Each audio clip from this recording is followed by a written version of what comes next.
फलन वास्तव में यदि हम बोलचाल की भाषा में उसको समझना चाहें, विद्यार्थी यदि उसको बहुत ही सरल शब्दों में समझना चाहें तो हम एक ऐसा उदाहरण दे सकते हैं कि मान लीजिए बाज़ार में यदि गेहूं की कीमत बढ़ती है तो किसी होटल में जो भोजन की थाली है उसकी कीमत भी बढ़ेगी।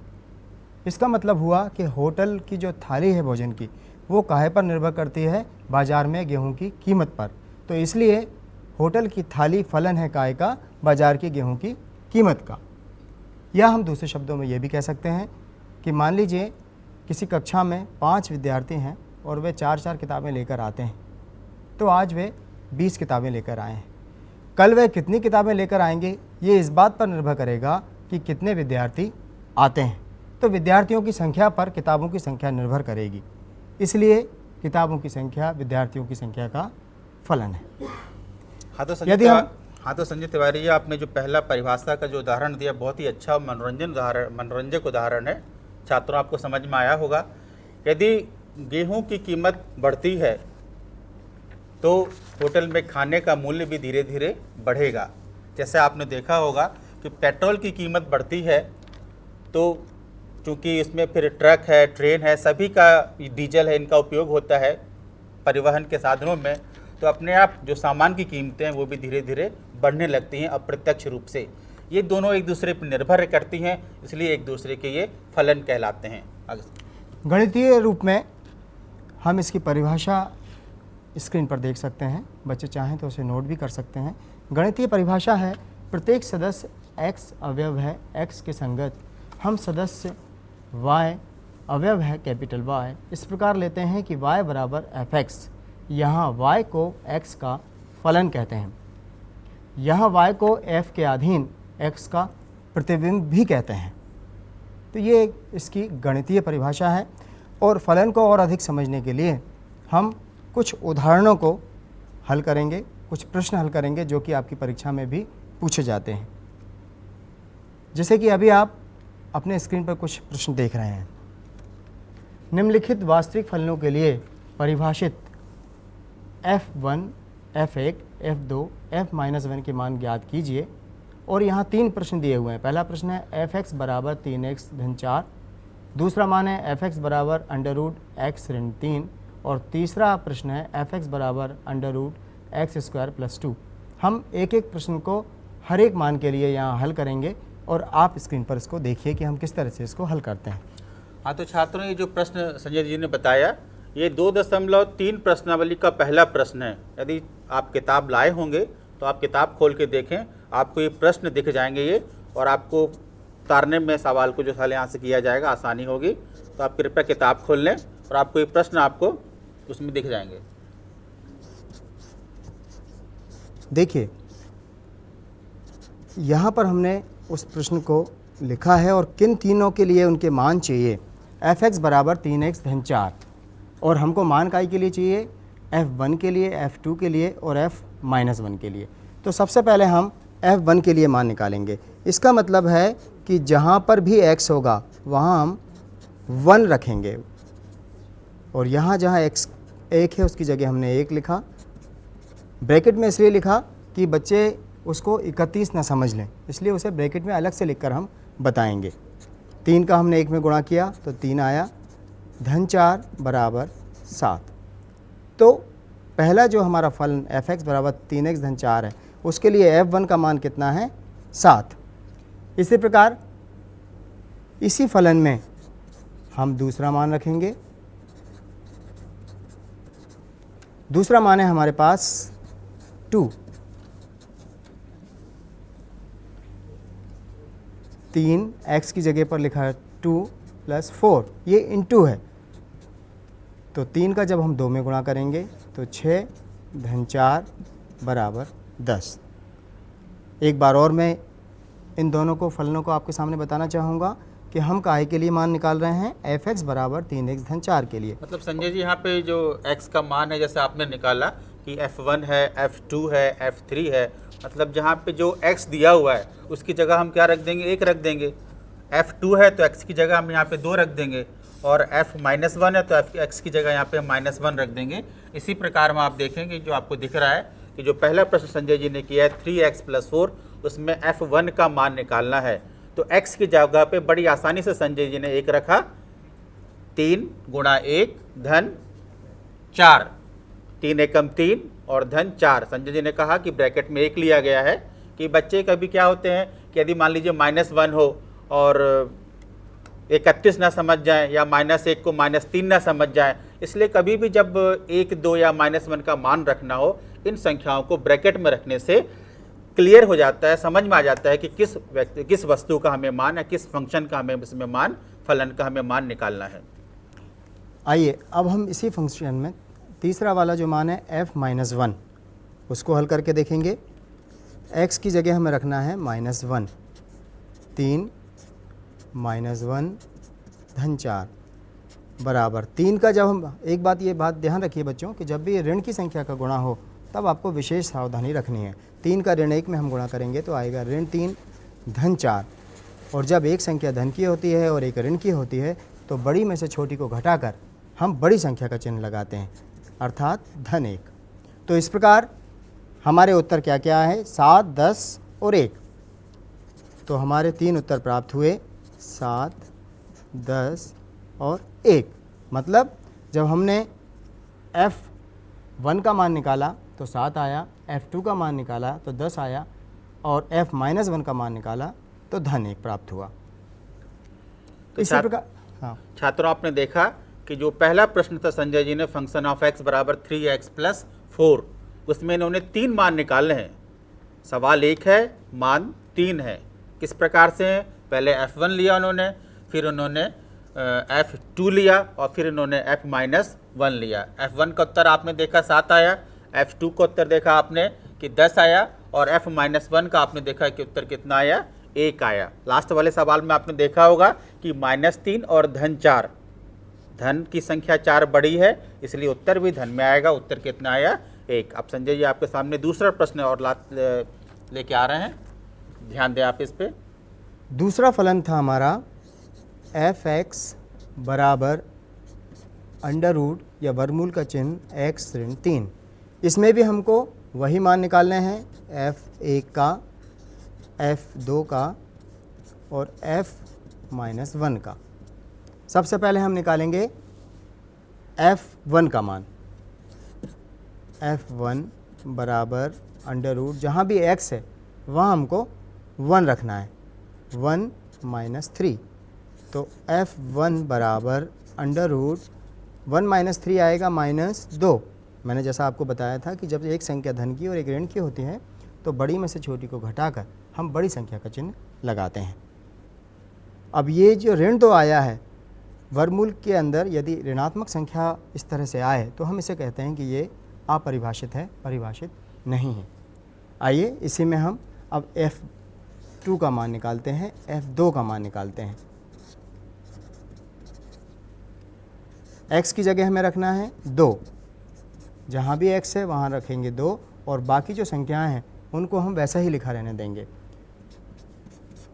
तो 3 में से 2 को माइनस करके हमें क्या करना होगा, यहाँ पर ऋण का चिन्ह लगाना होगा, बड़ी संख्या का चिन्ह।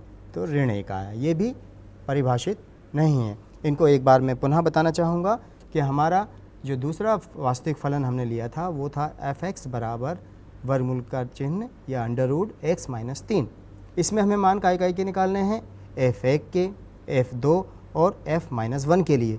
3 मान इसी फंक्शन के लिए, इसी फलन के लिए हमें निकालने हैं।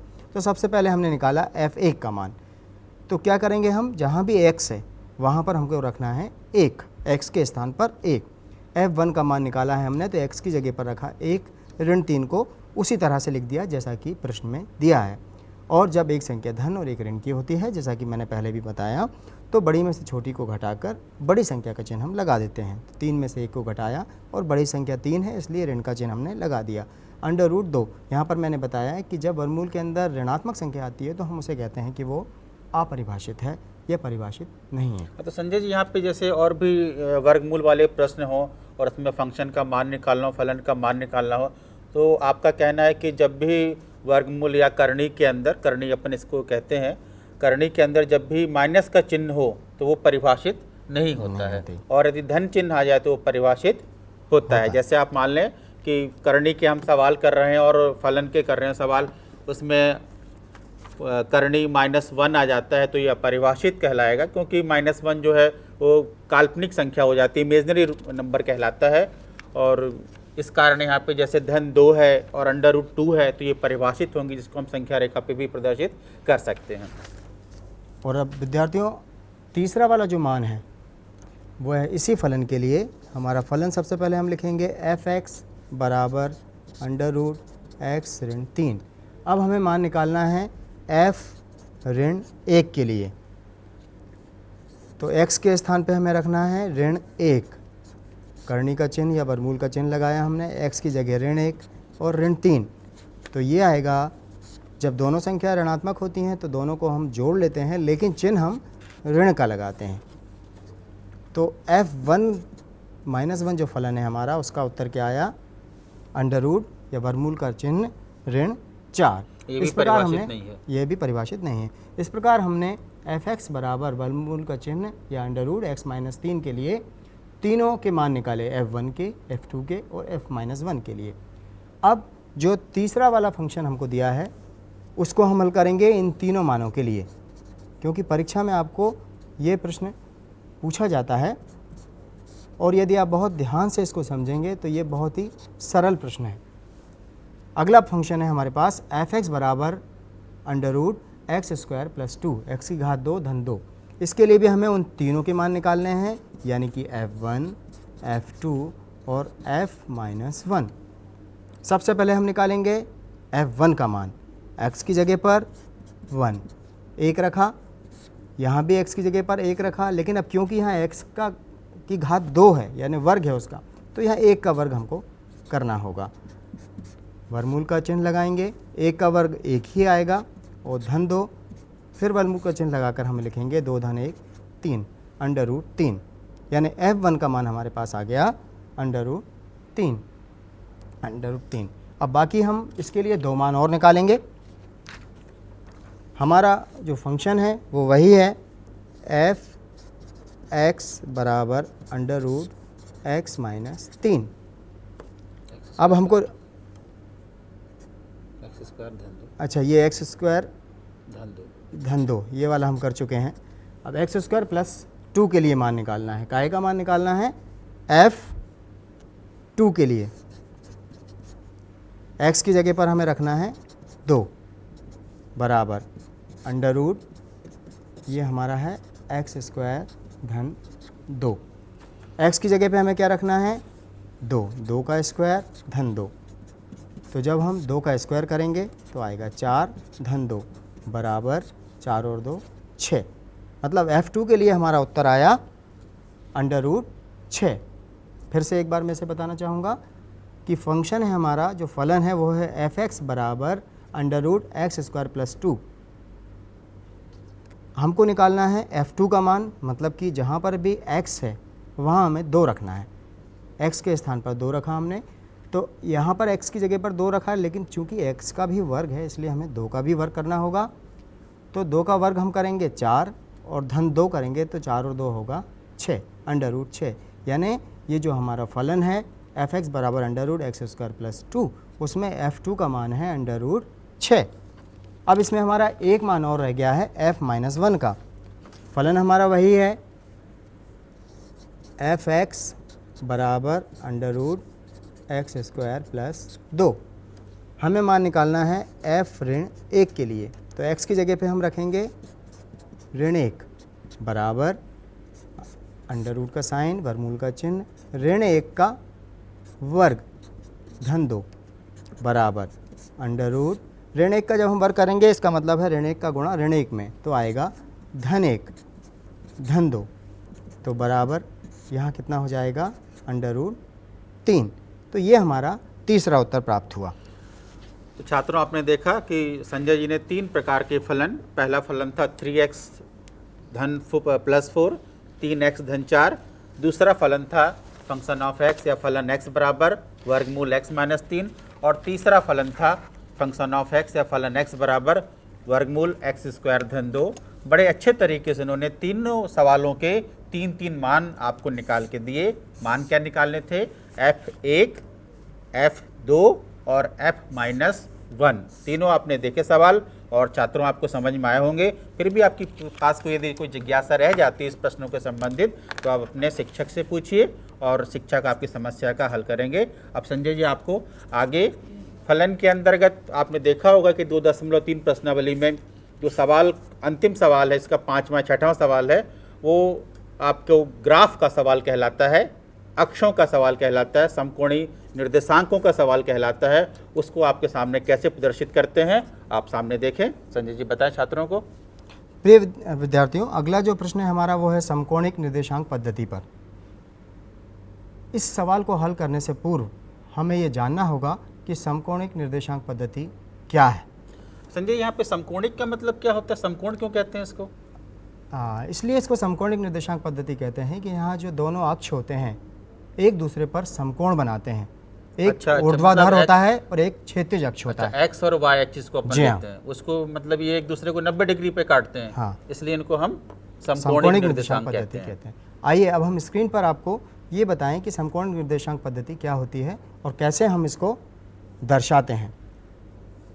इसमें एक दूसरे से समकोण बनाते हुए दो अक्ष होते हैं, इन्हें हम बोलते हैं अक्ष। ये कहलाता है एक्स अक्ष।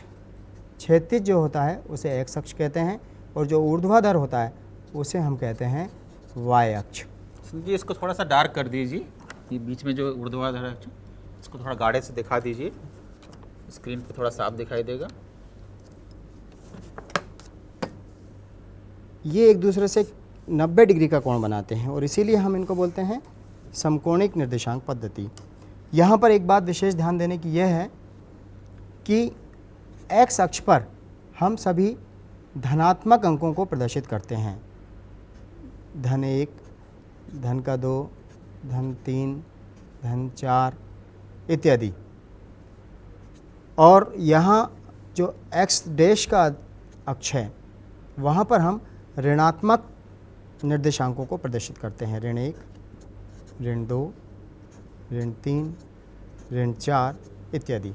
जैसे संख्या रेखा पे होता है कि 0 से एक तरफ धन की तरफ जाते हैं और 0 से एक तरफ ऋण की तरफ जाते हैं, और बीच में जो होता है वो होता है मूल बिंदु, कहलाता है, जिसे हम मूल बिंदु कहते हैं। इसके निर्देशांक 0 0 होते हैं। जिस तरह से हमने एक्स अक्ष पर प्रदर्शित किए निर्देशांक उसी प्रकार वाई अक्ष पर भी प्रदर्शित करते हैं।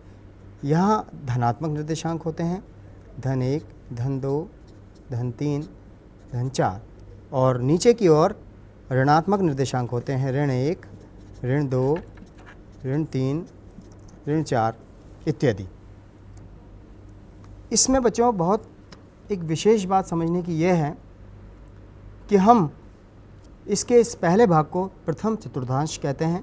इसमें जो चिन्ह है वो धन धन होते हैं, अर्थात यहाँ पर x के जो निर्देशांक हैं जिन्हें हम भुज भी कहते हैं और y के निर्देशांक जिन्हें हम कोटि भी कहते हैं वे दोनों धनात्मक होते हैं।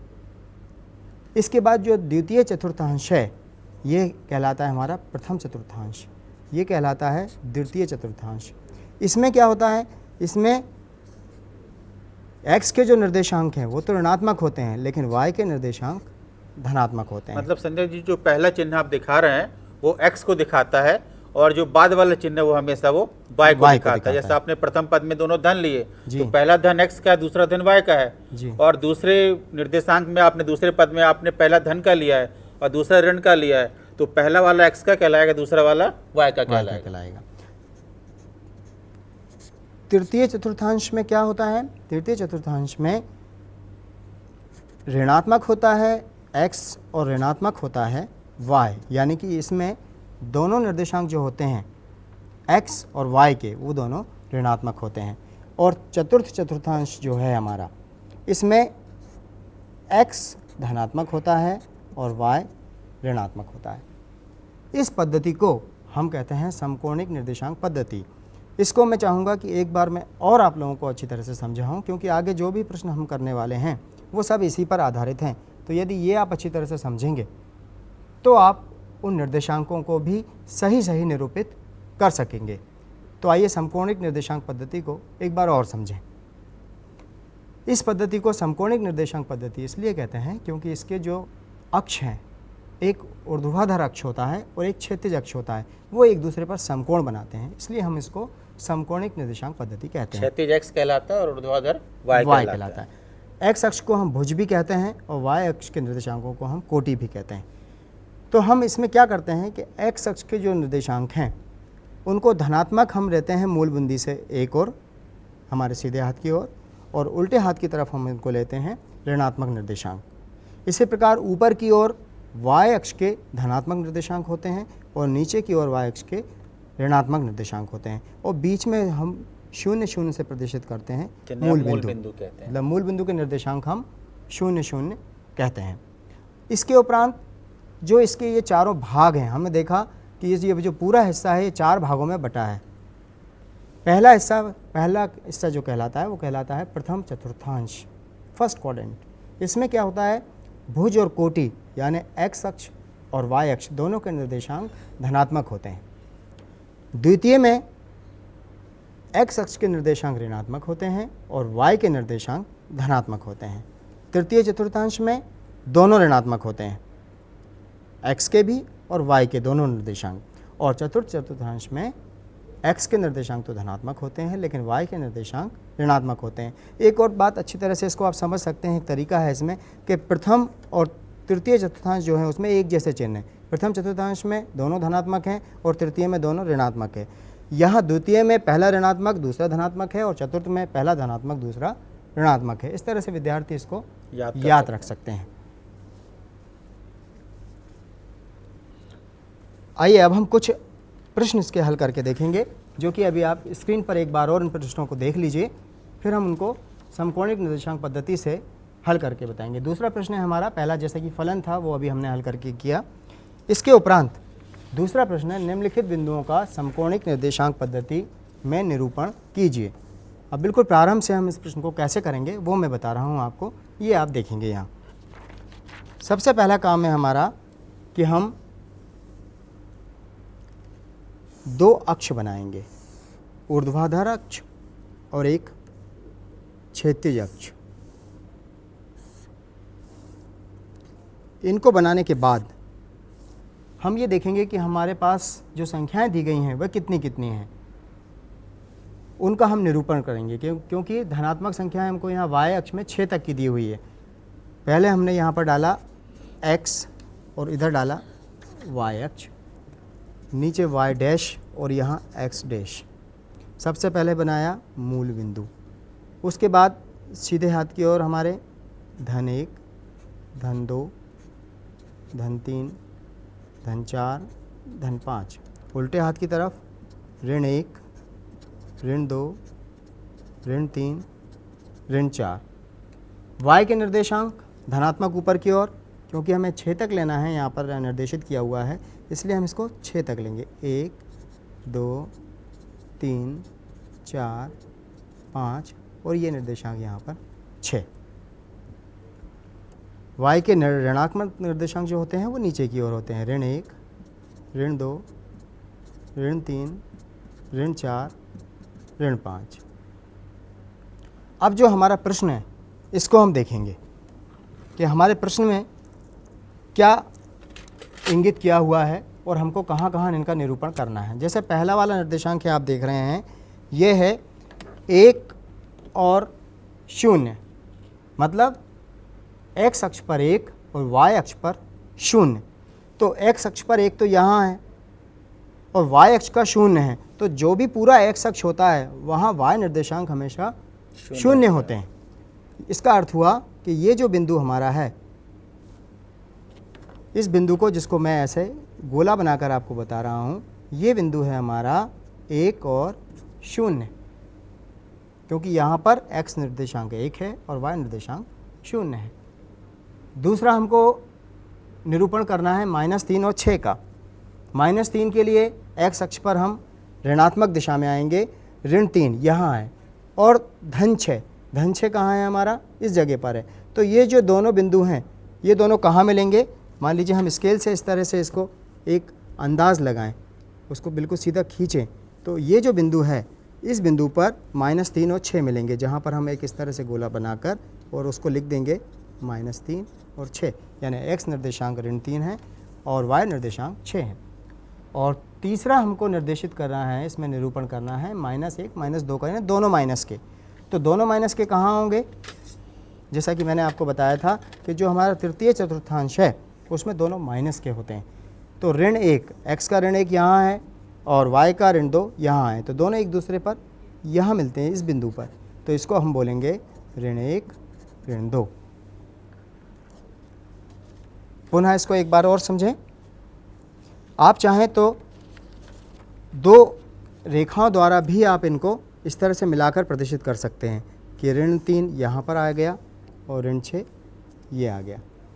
इससे थोड़ा समझने में बच्चों को और आसानी होती है। इसी तरह से ऋण 1 ऋण 2 को भी हम मिलाकर बता सकते हैं। अब इसके बाद ये जो पद्धति है इसको हम समकोणिक निर्देशांक पद्धति कहते हैं, और इसके किस चतुर्थांश में हमें कौन सा धनात्मक कौन सा ऋणात्मक लेना होता है ये मैंने आपको बताया। इस फलनों को और अधिक समझने के लिए हमें इनके आलेख खींचने को परीक्षा में पूछे जाते हैं और वो हमको आने चाहिए। आइए हम लोग अब इसके स्क्रीन पर आप देखेंगे कि कुछ प्रश्न हमने चुने हैं जो कि आपकी पाठ्यपुस्तक में से लिए गए हैं, वो कि फलनों के आलेख खींचने पर आधारित हैं। तो सबसे पहला प्रश्न है f(x) बराबर 2x धन 3 निम्नलिखित फलनों के आलेख खींचिए। तो पहला वाला आलेख हम यहाँ पर खींचेंगे कि किस तरह से हम आलेख इसके खींचते हैं। इनके लिए हमें क्या करना होता है? सबसे पहला प्रश्न हमने लिया है f(x) बराबर 2x धन 3। इसमें हमें मान निकालने होते हैं। मान कैसे निकालते हैं उसकी विधि में यहाँ कर आपको बताऊंगा, क्योंकि एक बार किए हुए से आप शायद उतने अच्छी तरह ना समझ सकें।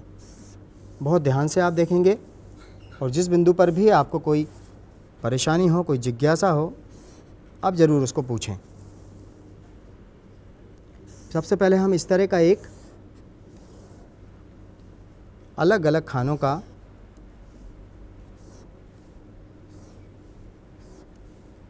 एक बॉक्स बनाएंगे।